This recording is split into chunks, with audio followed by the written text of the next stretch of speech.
5 things we learned in Curaçao cruise port. Sailing into Willemstad, we expected Dutch heritage and beautiful architecture, but this place has a lot of surprises. Here's lessons from our first time here. I'm Troy, and this is the Port Lowdown. Curaçao is an island in the Lesser Antilles, referred to as part of the ABC Islands, Aruba, Bonaire, and Curaçao, just north of Venezuela in the Caribbean Sea. Part of the Kingdom of the Netherlands, the island is a big tourist draw, attracting visitors with its beautiful architecture, culture, and restaurants. Let's get oriented to Willemstad. There are 2 main quarters of interest: Punda, the old town and the center of all things touristy and commercial, and Otrobanda, a residential area with hip restaurants and great street art. There are 2 main docking points: the mega Piers 1 and 2 on the west end, adjacent to a shopping mall, and Mathey Wharf in the older section of Otrobanda.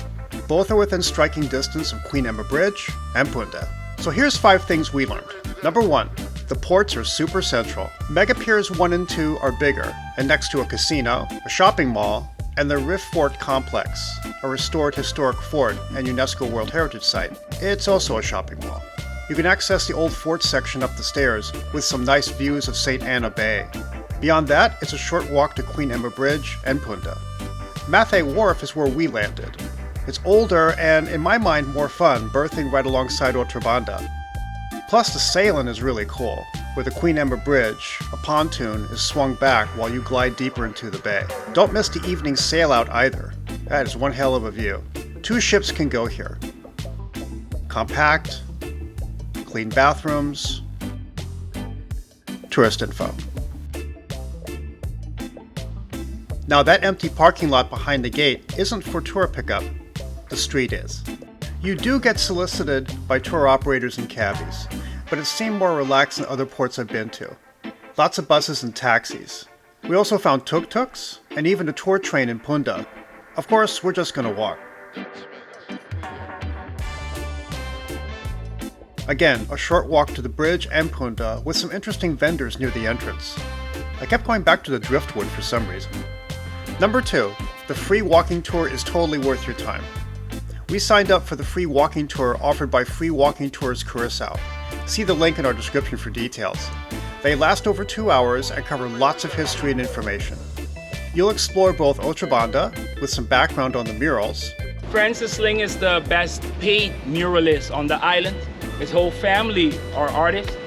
And here he did one he calls Josa. Josa means God knows.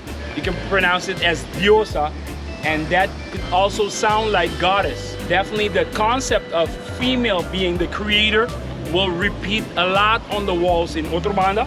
Then cross the bridge to Punda to explore the old town and visit some local artisans and stores. Punda is very touristy with lots of cheap trinkets not locally made, so we appreciated being exposed to local products. Be sure to stick around for the whole tour. Your guide may have something surprising for you to know or experience. Overall, you get a true local's perspective.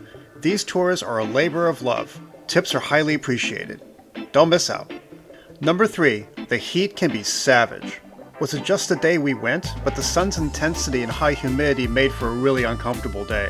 It's important to check the UV in your weather report. The UV here can be very high. UV combined with high humidity can make 88-degree day feel like 100. So prepare with portable shade, water, sunscreen. We bought this from the buffet, full of ice. We split up some water. No wonder there's ice cream and cold water being sold front and center. Knowing this, maybe getting a tour in an air-conditioned bus isn't such a bad call if you're heat sensitive or have limited mobility.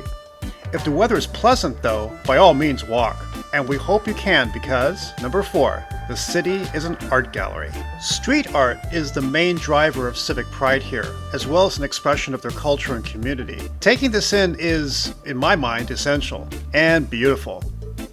Punda has a healthy dose of street art and sculpture, with some surprises around alleys. But for the really cool stuff, explore Otrobanda. The neighborhood is rougher, unfiltered. But if you're game, you're rewarded with a community that lives and breathes art everywhere. Take this burned out house. It's been transformed. From the architecture to the sculptures, murals, hotel bars, and just random unofficial paintings, you could explore for hours. Just keep your GPS tracker handy and take your time. it's easy to get lost in the winding streets. But there's something unexpected just about everywhere here. By the way, if you're enjoying this video and find it helpful, hit us up with a like. And consider subscribing, we're putting out videos every week. Also check us out on our social. And thank you so much for your support, it really means the world to us. And finally, number 5, US dollars are widely accepted. Now why is this a point? Because Curaçao is under the Dutch and we expect a currency to be either Euro or Dutch Guilder. But US dollars are fine. In fact, there's a high concentration of banks and ATMs in the area, the highest we've seen in such a small place, and they all dispense guilders and US dollars. The euro is not used. Plus, they take the usual card systems. Stores often take credit, so shopping is pretty easy and plentiful. Now I want to go back, despite the heat. The museums are calling my name, and they were closed when I got there, and I hope to dig deeper into Otrobanda. Thank you. Have you been to Curaçao? Let us know your experience in the comments.